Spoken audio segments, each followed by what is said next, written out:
Our next topic on the pathways to success is wealth. Wealth has a different definition than what you normally think of. We're going to talk about the definitions. We're going to talk about a way for you to sit down and focus in on creating wealth, because that's a big issue. And a lot of people have different opinions about that, but I want to dive into some data out there as well. So wealth, of the accumulation of different things you go through. The textbook that we have is really much more than just a story of one man who made it in the worst of circumstances. He still became wealthy in the process. It really is based upon interviews of 542 different entrepreneurs, and they kind of condensed it all into the story of one person as he came through. That being said, he did exist and he really did become wealthy in the process. But that being said, you have a lot of data in our book, and I want you to make sure you understand that process.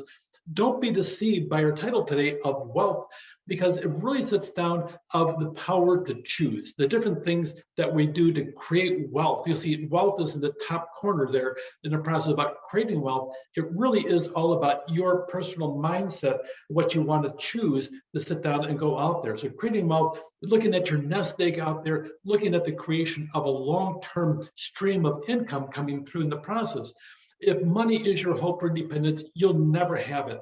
The only real security that a man will have in this world is reserved of knowledge, experience, and ability. From Henry Ford. Benjamin Franklin, he said a lot of bright things. We still quote him even right now. Your net worth of the world is really determined by what remains after your bad habits are subtracted from the good ones. Isn't that true? So that being said, we've been talking about the 8 steps to success. Can you name the first 5?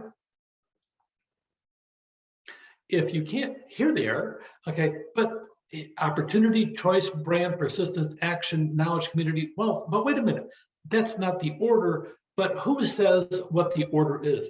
The order just happens to be the order they show up in the book.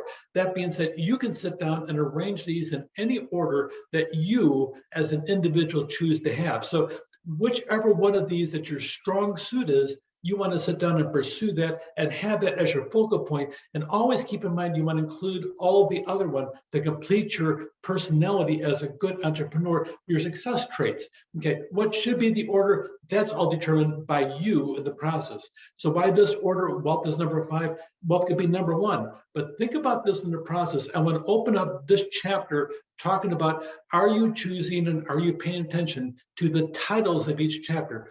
Choice, opportunity, that's all up to you. You're making choices, you're looking for opportunity, you're not thinking about it, you're thinking and doing, you're accumulating knowledge in your area. And now we're going to talk about wealth. After this, brand, how to build it, community, and a different twist on community I've come up with that's going to really be of interest to you, as well as persistence.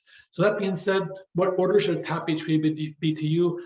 If you define wealth today, what would you say? I want you to think about that before we dive into the rest of this segment. Take care.